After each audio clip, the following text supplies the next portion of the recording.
दारू पार्टीनं गाजलेल्या वांद्रेतल्या इव्हेंटला आशिष शेलारांची उपस्थिती होती असा आरोप ठाकरेंच्या शिवसेनेचे नेते अखिल चित्रे यांनी केलाय। इव्हेंटमध्ये आशिष शेलार असल्याचा फोटो चित्रेंनी एक्स पोस्ट केलाय। किल्ले अडवा अड्डे बनवा हे सांस्कृतिक मंत्रालयाचं नवं धोरण असल्याची खोचक टीका चित्रेंनी केली आहे। मंत्रीच पाहुणे असतील तर पोलीस उत्पादन शुल्क विभाग कारवाई करतील का हा प्रश्नही त्यांनी उपस्थित केला। आणखी तपशील घेऊयात प्रतिनिधी श्रेयस सावंत यांच्याकडून। श्रेयस,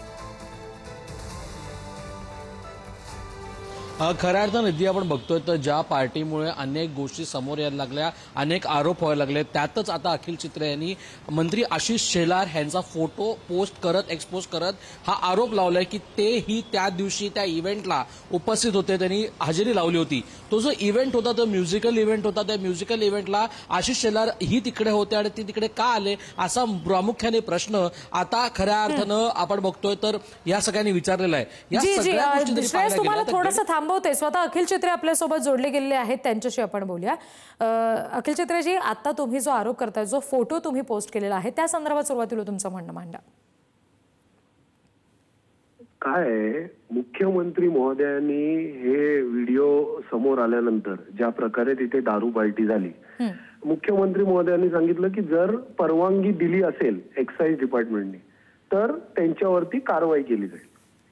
आता हे समोर येते की एक्साइज डिपार्टमेंटनी परवानगी दिलेली तरी कारवाई होत नाहीये। जर एक्साइज डिपार्टमेंटनी समजा परवानगी दिली नसेल आणि खोट्या पद्धतीचे परवाने दाखवून जर तिकडे दारू विक्री होत होती त्या कार्यक्रमात, तर मग त्यांच्यावरती पोलिसांनी गुन्हा दाखल करणं गरजेचं आहे आयोजकांवर। ते देखील झालेलं नाहीये।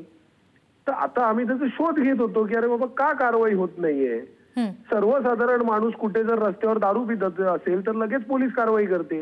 आता इथे इतक्या मोठ्या प्रमाणात जर दारू विक्री होत असेल ते पण एखाद्या ऐतिहासिक वास्तूवर, तर मग कारवाई का होत नाही। तर मग नंतर लक्षात आलं जेव्हा शोध मोहीम केल्यानंतर की स्वतः राज्याचे एखादे प्रमुख मंत्री, सांस्कृतिक मंत्री हे जर तिथे त्या कार्यक्रमात सहभागी होत असतील आणि ते पण त्या दिवशी, तुम्ही जर पाहिला तो फोटो नीट तर तो डे 2 आहे त्या कार्यक्रमाचा, दुसरा दिवस होता आणि दारू पार्टी पण दुसऱ्याच दिवशी झाली।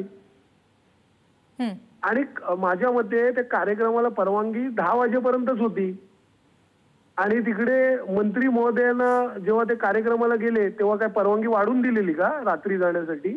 आता हे असे सगळे प्रश्न निर्माण होतात। तर ह्याचा खुलासा मला असं वाटतं जे रोज वारंवार माध्यमांसमोर येऊन सांस्कृतिक ढोल बडवत असतात ते आदरणीय सांस्कृतिक मंत्री आता समोर येऊन उत्तर का नाही देत त्याच्यावर?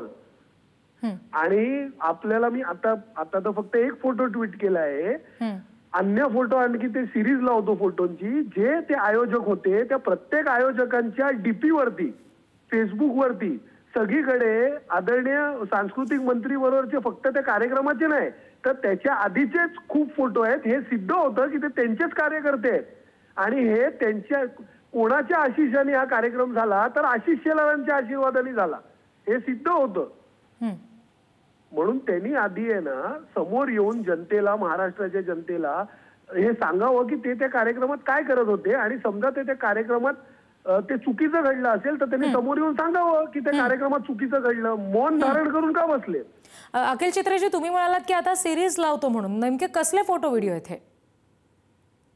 काय त्या कार्यक्रमात फक्त आता पहिलं त्यांनी प्रत्युत्तर तर देऊ द्या की ते त्या कार्यक्रमात का गेले होते, ते तिकडे काय सामील झाले, त्यांना माहिती नव्हतं का दारू पार्टी होती तिकडे, दारूचे परवाने होते की नाही, त्यांनी उत्तर तर देऊ द्या। त्याच्यानंतर सिरीज लावतो ना मी।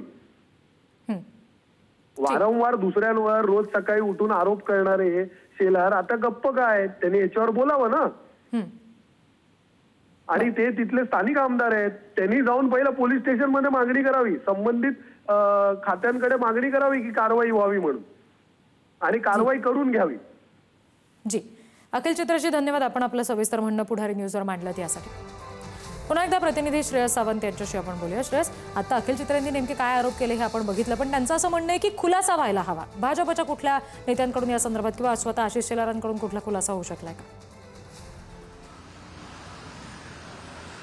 आता खरं तर त्याचीच खरं वाट पाहावी लागते, कारण एकंदर पाहिलं गेलं तर या सगळ्याबद्दल मंत्री आशिष शेलार काय बोलतात का, आता याकडे सगळ्यांचं लक्ष लागलंय. मात्र जर आपण बघितलं गेलं जो तो इव्हेंट झाला, त्या इव्हेंटमध्ये कुठे ना कुठे महाराष्ट्र टुरिझमचा उल्लेख होता आणि त्याच सांस्कृतिक मंत्र्यांनी जर ते गेले आहेत आणि ते फोटो जर असे पोस्ट झाले आहेत, तर त्यासोबत आता सांस्कृतिक मंत्रीच खऱ्या अर्थानं पुढचं वक्तव्य करतील आणि तेव्हा ही गोष्ट क्लिअर होईल की काय ह्या सगळा इव्हेंट होता आणि त्याच्यानंतर हा इव्हेंट किल्ल्यावर झाला, तो कसा झाला, याकडे आता सगळ्यांचं लक्ष लागलंय. रिद्धी, या सगळ्या संदर्भात श्रेयस आपण बघितलं की अखिल चित्र्यांनी एक महत्त्वाचा मुद्दा उपस्थित केला की ऐतिहासिक वास्तू होती, असं नाही की कुठल्या तरी पार्टीचंच ठिकाण होतं, तर ऐतिहासिक वास्तू होती. अशा ठिकाणांवर मुळात अशा पार्टीजना, अशा कार्यक्रमांना परवानगी मिळण्यासंदर्भातले काय नियम आहेत आणि त्याद्वारे नेमकं कशा पद्धतीनं आता पुढची कारवाई होण्याची शक्यता आहे इथे या स्थानावर ही पार्टी झालेली असेल तर? मुळात तोच खरा प्रश्न आता उद्भवतो, कारण एकंदर पाहायला गेलं तर तिकडच्या गोष्टी ज्या पाहायला गेल्या 2 दिवसापूर्वी खऱ्या अर्थाने जे व्हिडिओज पोस्ट झाले, ते व्हिडिओज व्हायरल झाले, त्यानंतर कळलं की अशी पार्टी या गड किल्ल्यांवर होते. खरं ते सगळ्या ज्या वास्तू आहेत ते कुठे ना कुठे या एक वेगळ्या विभागाच्या भागातून येतात. महाराष्ट्र टुरिझमचा उल्लेख त्या ब्रँड नेमवर होतोय, त्या ब्रँडिंगवर केला जातो. जिकडे तो इव्हेंट होता, आपण त्या इव्हेंटचा फोटो तरी पाहिला, महाराष्ट्र टुरिझमचा फोटो देखील तिकडे. त्यामुळे कुठे ना कुठे टुरिझम विभागाने खरं तर परवानगी दिली आहे का हा पूर्ण इव्हेंट करण्यासाठी, आणि जर तो इव्हेंट झाला तर ह्याच्या अगोदर इव्हेंट झाले होते का किंवा नाही, याकडे सगळ्यांचं लक्ष लागलंय. पण कुठे ना कुठे जे नियमावली आहेत ती नियमवली आता बदलली गेली आहे का, याकडे सुद्धा आपल्याला पाहावं लागेल. कारण एकंदर पाहायला गेलं जर हा इव्हेंट या गड किल्ल्यांवर होतो आणि महाराष्ट्र टुरिझमचा उल्लेख तर ब्रँडिंगवर होत असेल, त्याचं कारणच हे की कुठे ना कुठे परवानगी दिली गेली आहे, त्यामुळे तो उल्लेख करण्यात आलाय. आणि जर हा इव्हेंट या भागात होतोय आणि या एका वास्तूवर होतोय, तर परवानगीशिवाय तर इव्हेंट होऊच शकत नाही, हेच खऱ्या अर्थानं आता सिद्ध होताना दिसतंय.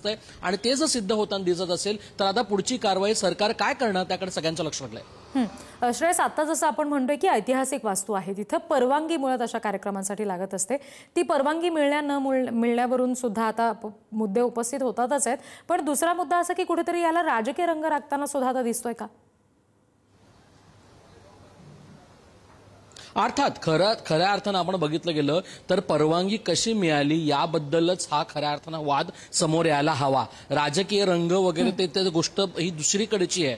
कारण आपण बघितलं गेलं तर अशा वास्तूवर कुठल्याही परवानगी नसताना जर असा इव्हेंट होत असेल तर हा सगळ्यात मोठा प्रश्नचिन्ह राज्य सरकारवर देखील आहे, विरोधकांवरही आहे आणि संपूर्ण महाराष्ट्राच्या समोर आहे. त्यामुळे ह्याच्यात कुठल्या राजकीय गोष्टी शोधण्यापेक्षा अशा गड किल्ल्यांवर असे इव्हेंट झाले पाहिजे का, हा प्रामुख्याने प्रश्न उद्भवतो. जर का भाजपच्या नेत्यांवर असे गंभीर आरोप होत असतील श्रेयस, तर अशा वेळेला भाजपच्या नेत्यांकडून नेमका याच्यावर काय उत्तर, काय स्पष्टीकरण येते हे पाहणे तितकंच महत्त्वाचं आहे.